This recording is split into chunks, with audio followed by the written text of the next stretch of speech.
Quem não achou, fala socorro. Amém. Olha aí, vocês estão bons de Bíblia, hein? Vou fingir que nem é o telão, não.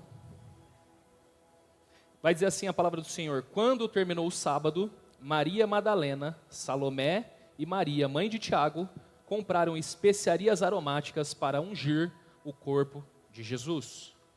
Vamos ler mais uma vez. Quando terminou o sábado, Maria Madalena, Salomé e Maria, mãe de Tiago, compraram especiarias aromáticas para ungir o corpo de Jesus. Fala comigo assim, ó, para ungir o corpo de Jesus. Feche seus olhos. Pai, em nome de Jesus, nós estamos diante da Tua presença, diante da Tua palavra, e nós te pedimos, fale conosco nesse momento. Eu creio que grandes coisas o Senhor quer liberar sobre as nossas vidas, em nome de Jesus. Amém, amém, amém. Pode se sentar. Você vai perceber que essas mulheres, elas tomaram uma decisão, e a decisão que elas estão tomando tem a finalidade de cuidar do corpo de Jesus. A decisão é pegar aquilo que é delas, seus recursos, seu tempo, sua vida, e dedicar ao corpo de Jesus. A Bíblia vai dizer que a igreja é o corpo de Cristo. Fala comigo, a igreja é o corpo de Cristo. Essas mulheres, então, elas decidem ir até o corpo de Jesus e ungir o corpo de Jesus, cuidar do corpo de Jesus.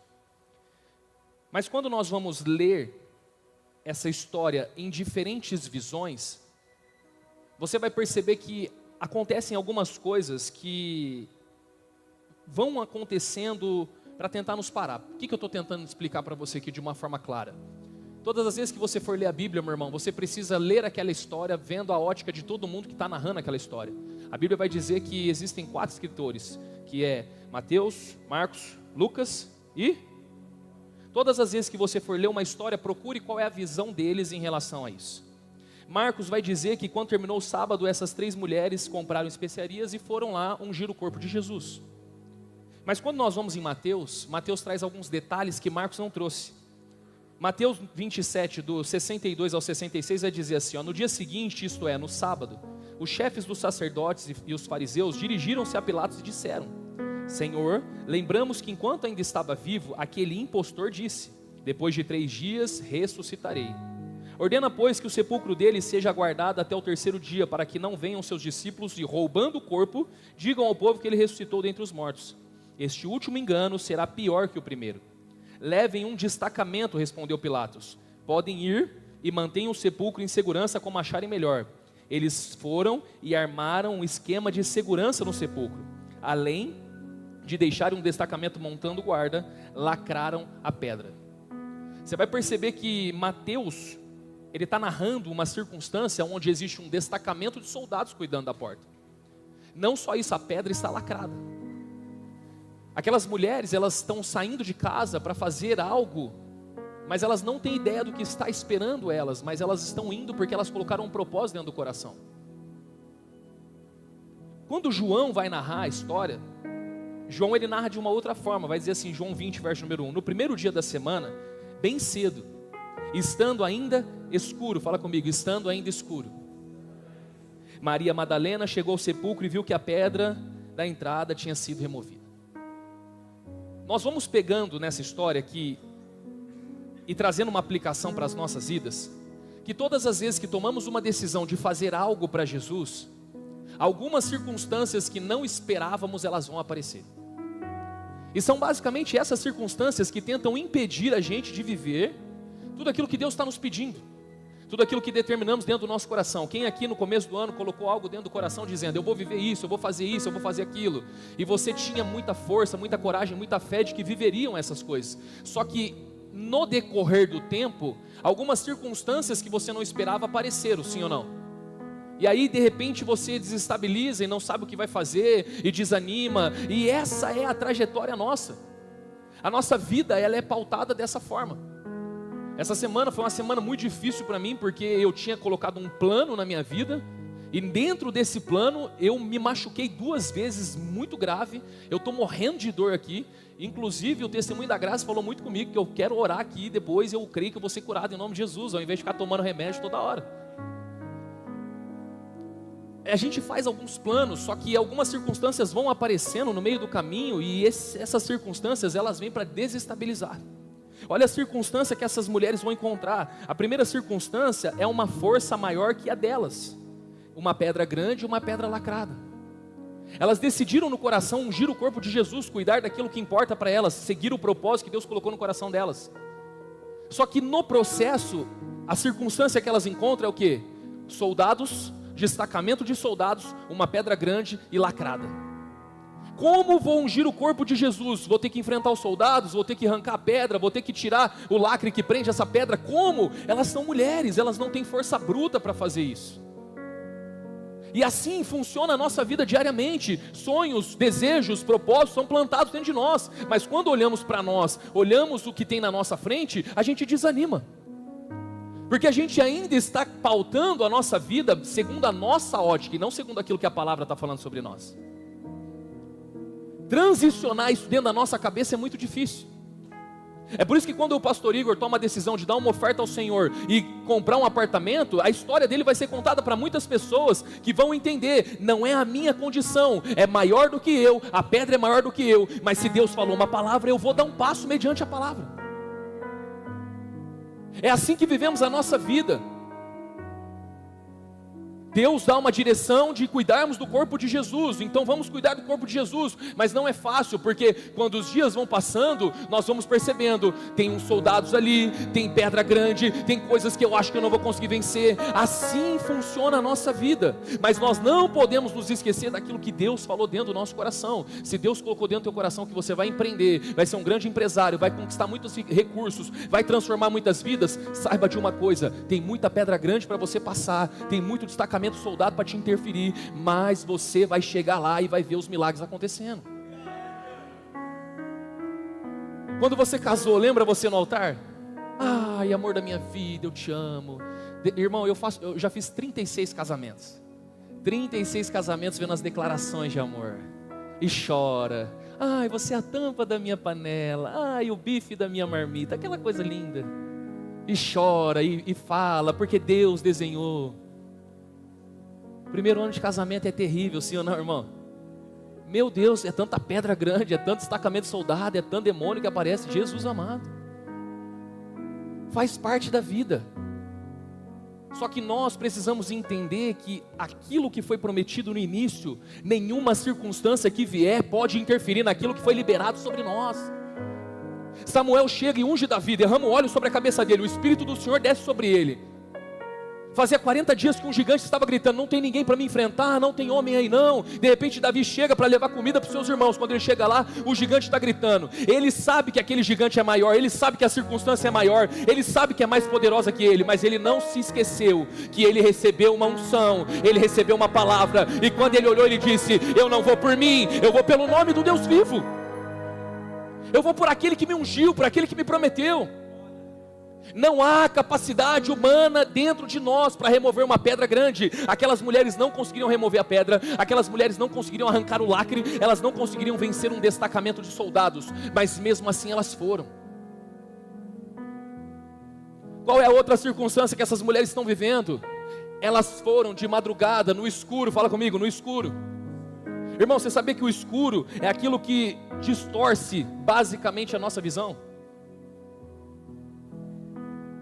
Falar para você, quando nós estávamos em reforma na igreja, teve um dia que nós estávamos aqui no fundo, desentupindo esses canos, que tem um encanamento que passa daqui até lá no fundo, lá até lá fora. Nós estávamos aqui, um escuro, irmão. Lembra, Fabrício? Lembra, Igão? Um breu. Não tinha luz na igreja ainda. Um escuro, irmão. Você tem noção, tinha esqueleto de rato por essa igreja. Quando a gente começou a pegar isso aqui. Rato, esqueleto, negócio feio demais. A gente começou a desentupir, puxar a corda com garrafa, na força bruta mesmo. Na hora que você olhava para o lado, você piscava, você já não via mais ninguém, tão escuro que era. Um desespero, você ouvia um barulho, parecia que tinha alguma coisa aqui dentro. Mal assombrado assim, sabe? Esses dias eu estava atendendo aqui na igreja, e estava tudo escuro, só algumas luzes acesas. Eu saí, falei, vou beber água, do nada passou um gato preto correndo, perto da minha perna, entrou para dentro do banheiro ali. Irmão, era um gato preto, mas parecia um dinossauro, um negócio gigante. Eu fiquei desesperado. o escuro, ele perturba a nossa cabeça, sim ou não? Você começa a ver coisa que não existe. Eu lembro quando era criança, minha mãe falava assim, vai lá, apaga a luz do quarto e volta. Irmão, era uma loucura, era uma maratona para fazer isso. Porque eu corria, apagava e voltava, porque parecia que tinha alguma coisa lá. A Bíblia vai dizer que alta madrugada, Jesus está vindo andando sobre as águas. 12 pescadores dentro do barco, homens brabo mesmo, irmão. Homem macho. Não é esses caras que assistem filme e tampa a cara, não, tipo o pastor Igor faz, né? É homem macho mesmo. Os caras eram bravos. A Bíblia vai dizer que quando viram Jesus andando sobre as águas, pensaram que era um fantasma. E eles gritaram de medo. Como é que você acha que eles gritaram? Ai, fantasma. Ah, foi assim? Como é que eles gritaram, irmão? Grita aí, pastor Igor. Não, você tá cana aí. Deu sorte. Grita aí, Fabrício. Como que foi um grito de medo? Como que é um grito de medo? Mostra para a igreja, Fabrício. Deixa Deus te usar. Faz aí, Maico, um grito de medo. Como que é um grito de medo, pastor Alex? Mas tá todo mundo sem voz agora. Eles começaram a gritar de medo, irmão. É grito de verdade, não é esse, ai, um fantasma. Homens brabos, pescadores, enfrentavam os mares. O medo, o escuro, distorce a nossa visão. Qual é a circunstância que essas mulheres estão vivendo? Elas estão passando por um momento a qual vão enfrentar soldados, pedra grande, no meio do escuro, mas mesmo assim não retrocederam. Por quê? Porque tinha uma palavra. A circunstância que tem no texto é que fazia 3 dias que Jesus havia morrido. Fala comigo, 3 dias. Obviamente elas ainda estavam de luto. Você acha que elas estavam bem emocionalmente, irmão? Você acha que a cabeça delas estava boa? Você acha que elas estavam com a cabeça tranquila? Elas estavam de luto, elas estavam tristes, elas estavam chateadas com a situação, promessas que elas tinham ouvido e agora elas não sabiam que iam acontecer mais, acabou. Luto, tristeza. Elas acordaram de madrugada, elas andaram no meio do escuro, elas iriam enfrentar soldados, uma pedra grande, elas não estavam estáveis emocionalmente. São os problemas que encontramos na vida diariamente. Diariamente encontramos circunstâncias como essa. Não estamos bem emocionalmente, não estamos favoráveis em algumas situações, o recurso não vai dar, o projeto parece que vai falhar, mas eu preciso entender, não é por aquilo que eu faço, mas é pela promessa que ele disse, eu vou ressuscitar ao 3º dia, e quando chegasse lá, a pedra já teria sido removida, Jesus já haveria ressuscitado. Mas se eu deixo as minhas emoções me pararem, se eu deixo a circunstância, o escuro, o distúrbio da minha visão que está deturpada me parar, eu não vou contemplar aquilo que Deus disse que faria na minha vida. Existem pessoas que estão passando por período de escuridão hoje. Existem pessoas que não estão conseguindo enxergar que Jesus vive, que Jesus está ali, e estão confundindo as coisas. Pastor, é como se eu estivesse vendo fantasma. Não, são anjos do Senhor descendo sobre a tua casa, cuidando da tua família e dizendo, eu estarei cuidando de você. Calma o teu coração, coragem, não temas, sou eu.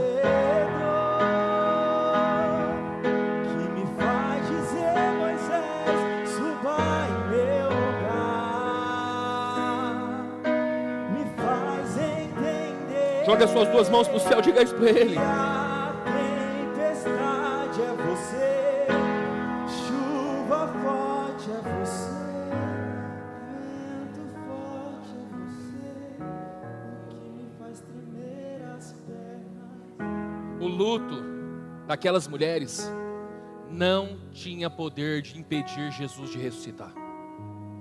As suas crises emocionais não podem impedir o poder de Deus de se manifestar na tua vida, meu irmão. Corrija a rota dentro do teu coração rápido demais. É por isso que eu gosto de Davi quando ele diz, porque está batido a minha alma. Ele tem uma conversa com a alma dele. Por que você está perturbada dentro de mim?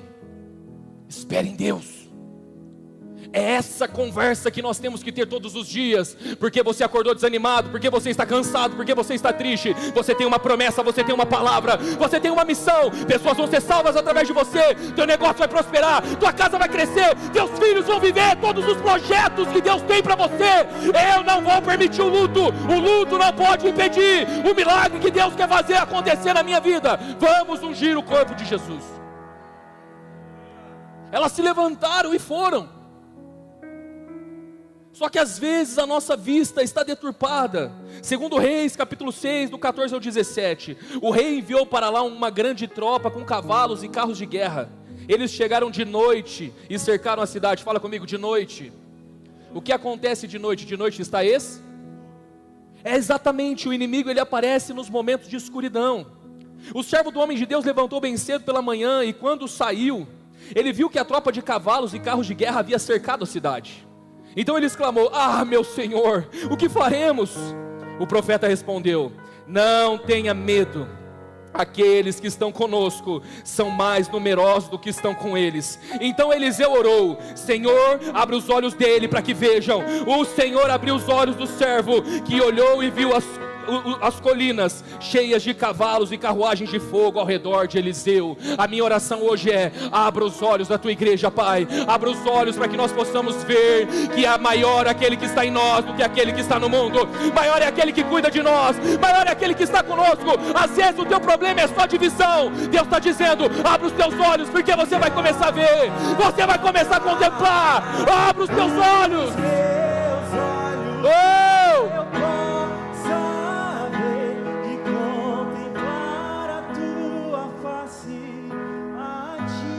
Meu Deus, eu me entrego totalmente. maior é o que está em nós. O servo fica desesperado, pastor Nilson. Chegou um exército à noite, fez acampamento ao redor. Eu vou morrer. Meu senhor, que faremos? Ele sai tranquilo. Não tenha medo. Fique tranquilo. Senhor, abra os olhos dele. Espírito Santo, abra os olhos dessa mulher, não deixa ela ir embora de casa, Pai. Espírito Santo, abra os olhos desse filho, abra os olhos desse marido. Senhor, abra os olhos dos sócios. Senhor, abra os olhos para que eles possam ver que não é tão desesperador como imaginam. Maior é aquele que está conosco, irmão. Tua casa não vai para a ruína, por quê? Porque você decidiu cuidar do corpo de Jesus, ungir o corpo de Jesus. Escuridão vai vir, problemas vão aparecer, mas maior é aquele que está conosco do que aquele que está no mundo, amém? Abra os olhos. Ei Pedro, se acalma, sou eu, coragem, vem até aqui. As mulheres foram, soldados, pedra grande, escuridão, luto, mas nem o luto, nada pôde impedir. Jesus ressuscitou. Você pode dar um glória a Deus por isso? No primeiro dia da semana, bem cedo, ao nascer do sol, elas se dirigiram ao sepulcro, perguntando umas às outras: quem removerá a pedra para nós da entrada do sepulcro? No meio do caminho, a versão NTLH vai dizer: no meio do caminho perguntaram umas outras: quem vai tirar para nós a pedra que fecha a entrada do túmulo? Essas mulheres nos ensinam que nem sempre você precisa ter todo o plano concluído na mão. Só que tem muitas pessoas que param no meio do caminho. Elas estão indo no meio do caminho, preste atenção, elas estão indo. Enquanto elas estão indo, elas estão conversando, vamos lá, tal. Aí enquanto elas estão andando, elas param e falam assim: meu Deus, e agora? Quem vai tirar a pedra? Menina do céu, esqueci da pedra. E agora, o que a gente faz? Duas opções. Primeira opção, avançar ou retroceder. A Bíblia vai dizer que nós não somos daqueles que retrocedem, pelo contrário, somos daqueles que avançam. A palavra para você é: não pare no meio do caminho. Tem gente que está parando no meio do caminho porque simplesmente encontrou uma situação que não tinha planejado ou pensado antes. Então está achando melhor retroceder do que avançar. Deus está mandando você avançar. O Senhor está falando com algumas pessoas aqui: não, é que eu não tinha calculado direito. E aí quando eu estava no meio do caminho, aí eu parei e pensei: não, eu acho que não vai dar certo. Eu acho que não é desse jeito. Eu acho que não vai dar bom, pastor. No meio do caminho, circunstâncias vão aparecer. Preste atenção, ninguém para no começo e ninguém para no fim. As pessoas sempre vão parar no meio. É no meio do caminho que a circunstância desestabiliza, é no meio do caminho que você percebe que está um pouco longe de casa, é no meio do caminho que você percebe a loucura que você está fazendo. Mas preste atenção, ainda que seja loucura para os homens, para nós que somos salvos é o poder de Deus. Tem gente que está parando no meio do caminho. Em Timóteo, Paulo vai dizer: e Demas, amando o presente século, me abandonou no meio do caminho. Tem muita gente que está parando no meio do caminho, largando o casamento no meio do caminho, largando família no meio do caminho, largando sonhos, projetos que Deus colocou nas suas mãos no meio do caminho. Por quê? Porque de repente eu percebi que tinha uma pedra grande, eu não tinha calculado. Para de ficar vivendo tudo sempre no seu cálculo, irmão. Tem coisas que não está no seu cálculo, mas está já na calculadora de Deus. Preste atenção, elas estão dizendo assim: quem vai remover a pedra? Como nós vamos tirar a pedra? Quem vai tirar aquela pedra que fecha o túmulo? Como nós vamos fazer isso? Só que no verso de número 4 vai dizer: mas quando foram verificar, viram que a pedra, que era muito grande, havia sido removida. Tem coisas que você só precisa continuar caminhando, porque quem vai fazer na tua vida é Deus. Tem coisas que você só precisa continuar caminhando.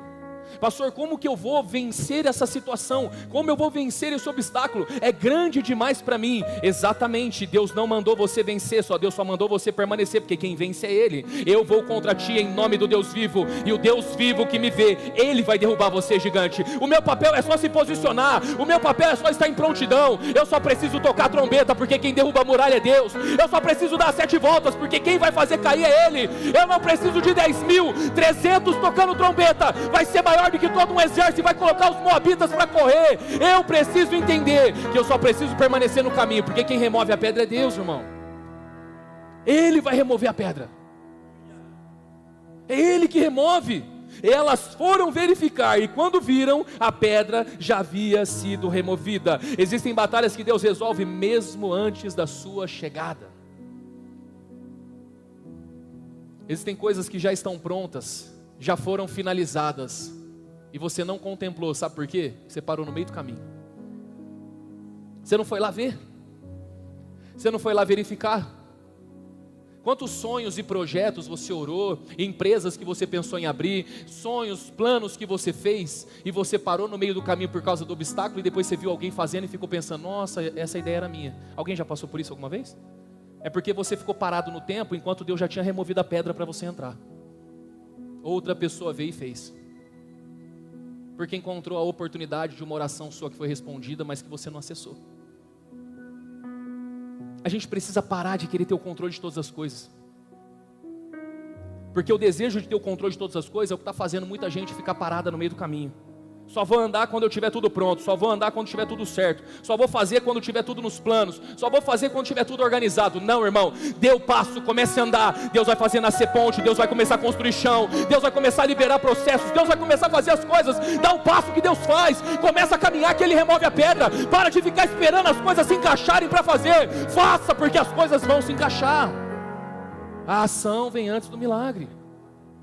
Comece a agir, comece a se mover. Se você propôs no teu coração de ungir o corpo de Jesus e cuidar do corpo de Jesus, só dá o passo. No meio do caminho as coisas vão começar a acontecer. No meio do caminho o anjo vai aparecer e vai remover a pedra. No meio do caminho Deus vai fazer as coisas se multiplicarem. No meio do caminho, enquanto os discípulos começavam a pedir para o pessoal se assentar, só tinha 5 pães e 2 peixes. Enquanto eles começam a colocar em grupos de 50 e 100, ainda assim só tinha 5 pães e 2 peixes. Na hora que eles pegam os pães na mão, ainda assim só tem 5 pães e 2 peixes. Mas no meio do caminho, quando eles começam a partir o pão, eles começam a perceber que o pão começou a multiplicar. É no meio do caminho que o milagre acontece. Não é antes, não é depois, é durante. É de glória em glória, de glória em glória. Então não pare, porque o milagre já foi liberado, irmão. Já está liberado sobre a tua vida. Não pare no processo, não pare no meio do caminho. A pedra foi removida porque ela tinha um propósito: cumprir as palavras de Jesus.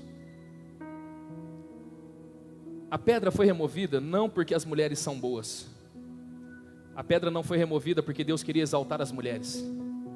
A pedra não foi removida porque Deus precisava destacar aquela pessoa. A pedra foi removida porque existia uma palavra de promessa. Aquilo que Deus vai fazer na tua vida e na tua história não é para te exaltar, não é para glorificar o teu nome, não é para que os teus inimigos saibam que você tem um Deus grande, não tem nada a ver com essa balela. As pedras que Deus vai remover na tua vida têm uma finalidade, porque você propôs cuidar do corpo de Jesus. As palavras de que Ele haveria de ressuscitar vão acontecer, e Ele vai ser exaltado através da tua história. Ele remove a pedra para que você possa exaltar o nome dEle, porque esse é o plano das promessas de Deus se cumprir. Pessoas vão começar a chegar nessa igreja, pessoas vão começar a entrar dentro dessa casa, e elas vão começar a ser transformadas nesse lugar, porque você não parou no meio do caminho, porque você permaneceu. Então elas verão que todas as promessas que Deus disse que faria, está fazendo, e elas vão querer experimentar esse Jesus. Quem está entendendo o que o Senhor está falando nesse lugar? Lucas 24, do 2 ao 8. Encontraram removida a pedra do sepulcro, mas quando entraram não encontraram o corpo do Senhor Jesus. Ficaram perplexas, sem saber o que fazer. De repente, 2 homens com roupas que brilhavam como a luz do sol colocaram-se ao lado delas. Amedrontadas, as mulheres baixaram o rosto para o chão, e os homens lhe disseram: por que vocês estão procurando entre os mortos aquele que vive? Ele não está aqui, ressuscitou. Lembrem-se do que ele disse, quando ainda estava com vocês na Galileia: é necessário que o Filho do Homem seja entregue nas mãos de homens pecadores, seja crucificado e ressuscite no 3º dia. Então se lembraram das palavras de Jesus. A pedra já foi removida na sua vida, para que você se lembre das palavras de Jesus. Ele ressuscitou, Ele voltará, você vai morar com Ele no céu. Esse é o princípio do Evangelho sobre nós. Não pare no meio do caminho, meu irmão. Não desista no meio do caminho. Em nome de Jesus, coloque de pé, eu quero orar com você.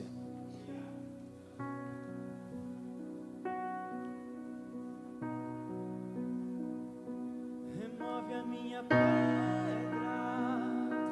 me chama pelo nome, muda a minha história, ressuscita os meus sonhos, transforma a minha vida. Se essa palavra é para você, sai do seu lugar, vem aqui. Me toca nessa hora. Pastor, eu estou cansado, eu pensei em desistir no meio do caminho. As minhas emoções estão tentando me parar, as circunstâncias estão tentando me desanimar. Eu não tenho força para tirar essa pedra. Quem vai tirar a pedra? Eu não consigo. Existe um Deus que quer remover a pedra. Existe um Deus que quer restaurar os teus sonhos. Existe um Deus que quer curar a tua família. O altar do Senhor é o local onde nós nos entregamos como um sacrifício a Ele, dizendo: Senhor, eis-me aqui, eu não aguento mais, eu quero voltar a sonhar, eu quero voltar a ser ousado, eu quero voltar a viver tudo aquilo que o Senhor disse que eu viveria, mas eu não consigo. É porque no meio do caminho olhou para a circunstância e pensou parar no meio do caminho, olhou e disse: eu não vou conseguir. Deus está dizendo: hoje eu quero remover a tua pedra, eu quero realizar sonhos, eu quero acender de volta a esperança, eu quero brilhar dentro do teu coração, primeiro amor. Eu quero que você volte a queimar por mim, eu quero que você volte ao ministério, eu quero que você volte a sonhar, eu quero que você volte a viver. Eu já removi a pedra, agora você precisa continuar se movendo, caminhando, saindo do teu lugar, para contemplar que tudo aquilo que eu disse que iria acontecer, vai acontecer na tua vida. Será que você pode olhar para a pessoa que está do teu lado e falar assim: é com você que Jesus está falando? Pergunta para ela. Se ela falar que é, traz ela aqui na frente e fala assim: vamos lá na frente, eu quero orar com você. Seja a boca de Deus na vida de alguém agora. Fala assim: você quer ir lá? Eu vou lá com você. Vamos adorar o Senhor em nome de Jesus. Vem para cá, vem para cá. Essa manhã é a manhã onde o Senhor está curando corações. Essa manhã é amanhã onde o Senhor está restaurando sonhos. Essa manhã é amanhã onde o Senhor está trazendo você de volta para o princípio, para o ministério, para o projeto. Vai voltar a sorrir. No caminho nós vamos viver. No caminho nós vamos